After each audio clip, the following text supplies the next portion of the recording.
Welcome to the deep dive. Today we're jumping into something really complex, the Israel-Iran tensions. It's a conflict that, well, doesn't quite fit the usual definition of war. That's right. Our sources, dated June 21, 2025, give us a snapshot.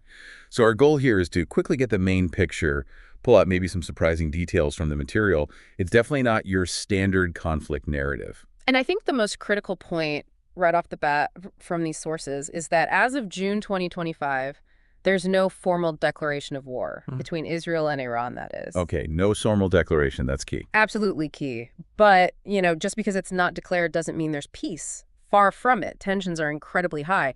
What we are seeing is this definite intensification of, let's say, sporadic military clashes. Correct, right. And a really intricate web of proxy conflicts. It covers everything from precision airstrikes, covert missions, to pretty sophisticated cyber warfare. We're talking sabotage and, crucially, these constant attacks happening via proxies. Proxies, okay.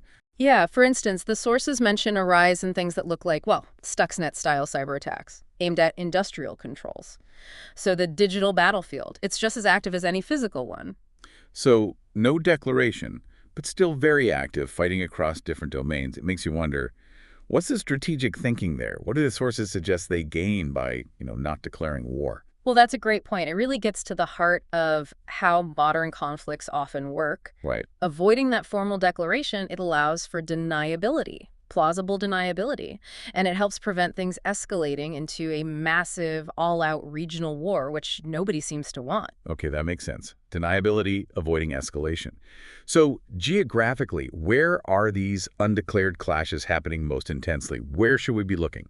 The sources are pretty clear on that. They really spotlight Syria, Lebanon, Iraq, and naturally Gaza. The usual hotspots, then. Exactly. In Syria, for example, Israel keeps up its campaign, actively targeting militias linked to Iranian infrastructure. It's often under that banner of the war between wars doctrine. Yes, I've heard that phrase. And these aren't just, random pot shots. The material we have details very specific, targeting arms convoys, command posts, things that really boost Iran's influence in the region. It's a very calculated moves. Very. And then you look at Lebanon. Iran's support for Hezbollah there is fundamental. When we talk proxy conflicts, the sources really illustrate how Tehran uses groups like Hezbollah, like various militias in Iraq, in Gaza. Yeah, not just sending weapons, is it? Oh, no, much more than that. They get significant training, funding, strategic direction, often from Iran's Quds force. It basically extends Iran's military footprint without needing direct Iranian boots on the ground. Hezbollah, for instance, has significantly ramped up rocket attacks into Israel, according to the sources, and Israel's retaliatory strikes, air and artillery.